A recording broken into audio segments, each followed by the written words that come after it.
घटना दुखद है, मर्माहत करने वाला है।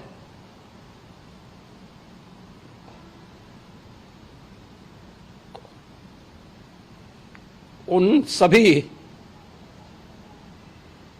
परिजनों के प्रति हमारी पूरी संवेदना है। तो आपने ये तस्वीरें देखी, ये बयान सुना, सीएम योगी आदित्यनाथ किस तरीके से भावुक नजर आए और बोलते बोलते वो रो पड़े। पंकज जी इस वक्त मेरे साथ हैं।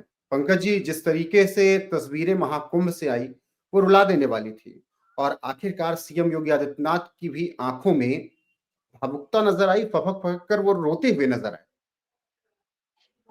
रोहित, मैं एक बात कहूंगा और लोग इस बात को ध्यान से सुने कि एक राज्य का मुख्यमंत्री है जो कल पूरी रात जागता रहा है। 2 या 3 बार तो खुद प्रधानमंत्री ने फोन किया। वो आदमी पिछले 1-1.5 महीने से लगातार लगा हुआ है व्यवस्था को बरकरार रखने में।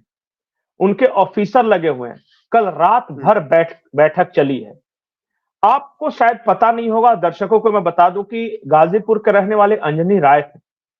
वो कई थानों में थाना प्रभारी रह चुके हैं। कल वो उसी जगह ड्यूटी पर तैनात थे और जिस वक्त वो भगदड़ हुई, वो चाहते तो हार मान सकते थे क्योंकि जिस तरह लोगों का रेला आया, लेकिन अंतिम सांस तक वो कंट्रोल करते रहे। वो शहीद हो गए लेकिन वो अपनी ड्यूटी छोड़कर हटे नहीं। ये है कमिटमेंट। हमने देखा है कि रात को 2:30-3 बजे जो डीएम साहब है वो माइक पे अनाउंस कर रहे हैं कि हर कोई ब्रह्म मुहूर्त का इंतजार न करे। आप आए हैं, अगर पहले आए हैं तो पहले स्नान कर ले, गंगा मैया वही है, पवित्र जल वही है। हर कोई, जरूरी तो नहीं कि ब्रह्म मुहूर्त 4 बजे के बाद ही स्नान करेगा। यह है कमिटमेंट कि रात भर डीएम जागा हुआ है। वो लोगों को जगा जगा के डुबकी लगाने के लिए प्रेरित कर रहा है। एक थाना प्रभारी है जो भगदड़ के बीच लोगों को थामने में लगे हैं, खुद कुचलकर शहीद हो गए। आज उनके परिवार के बारे में सोचिए। जी बिल्कुल पंकज जी, और इन सब के बीच जिस तरीके से प्रशासन अभी भी लगा हुआ है, सीएम योगी आदित्यनाथ जिस तरीके से रो रहे हैं, ये बता रहा है कि कितनी बड़ी घटना हुई है। अब जरा सोचिए कि एक मुख्यमंत्री है जो कल पूरी रात जाग रहा है, आज दिन भर व्यवस्था लेते रहा, वो प्रयागराज तक पहुंच गया। ये है कमिटमेंट।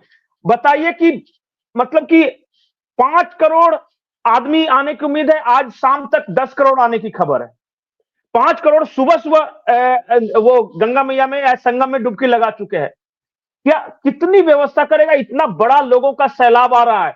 अयोध्या की स्थिति यह है कि चंपत राय जी को गुजारिश करनी पड़े कि आसपास के लोग नहीं आए, जो दूर से आ रहे हैं वो दर्शन करें। बनारस में वही हाल है।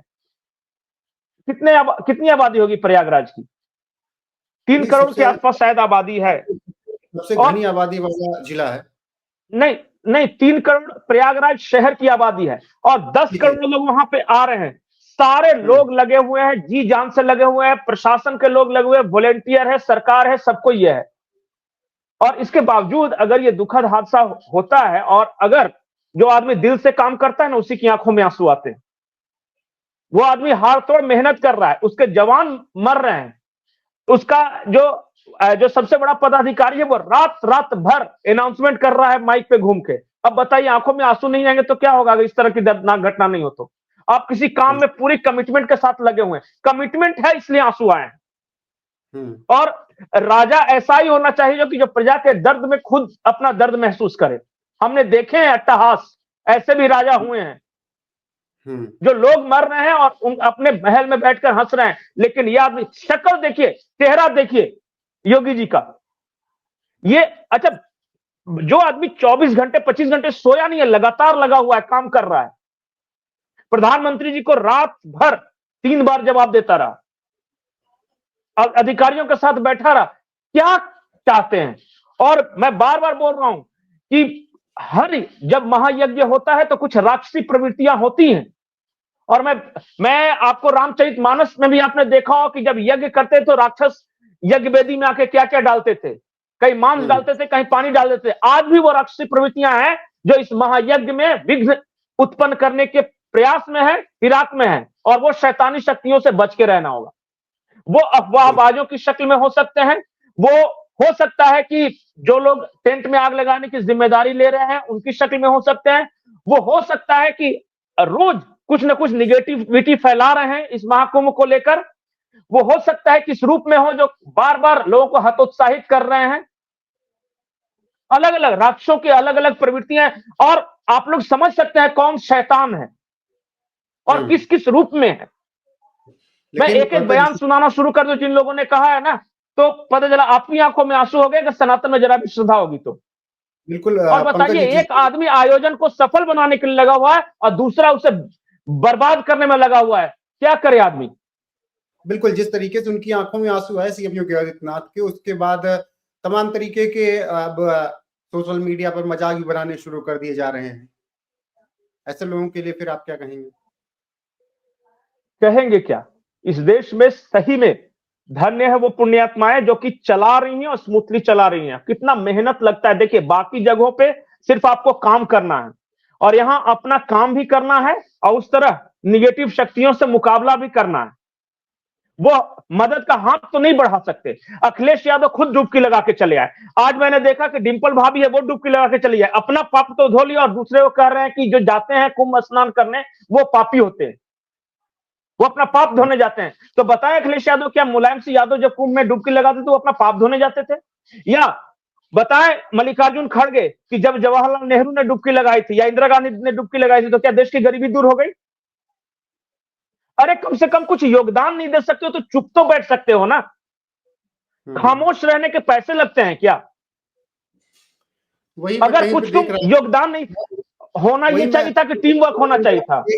जो लोग पिछले 10-15 दिन से 1 महीने से लगातार हर दिन उठकर महाकुंभ पर कुछ ना कुछ होशी टिप्पणी कर रहे थे, इस इंतजार में थे कि कुछ गड़बड़ हो तो ताकि गिद्धों की तरह फिर हम बोल पाए, उन लोगों की बद्दुआ लग गई, उनकी नजर लग गई नहीं महाकुंभ। नहीं, एक बात और, आमतौर पे इस तरह के ये सब जो प्रोग्रेसिव लोग होते हैं ना, रात को पार्टी वार्टी करने वाले जिनको धर्म विश्वास नहीं होती, ये सब लेट उठते हैं। आज 4 बजे से लगे हुए थे सुबह, देखिए उनके ट्विटर अकाउंट को, 4 बजे कभी नहीं उठेंगे। इनके लिए तो जैसे कि कोई हादसा हुआ कि इनकी खुशियां देखिए समा नहीं रही थी। ये इसी इंतजार में थे कि कुछ गड़बड़ हो ताकि हमें खुशी मिले, और फिर अपने काम में लग गए वो। जी ठीक है पंकज जी। ऐसे लोग समाजद्रोही भी हैं, धर्मद्रोही भी हैं और देशद्रोही भी हैं। बिल्कुल, फिलहाल सीएम योगी आदित्यनाथ लगातार जायजा ले रहे हैं, मीटिंग कर रहे हैं और उनके आंसू बता रहे हैं कि कितना बड़ा हादसा हुआ और कितनी गहरी चोट उनको लगी है। बहरहाल पंकज जी, आपका बहुत-बहुत धन्यवाद इस चर्चा में जुड़ने के लिए।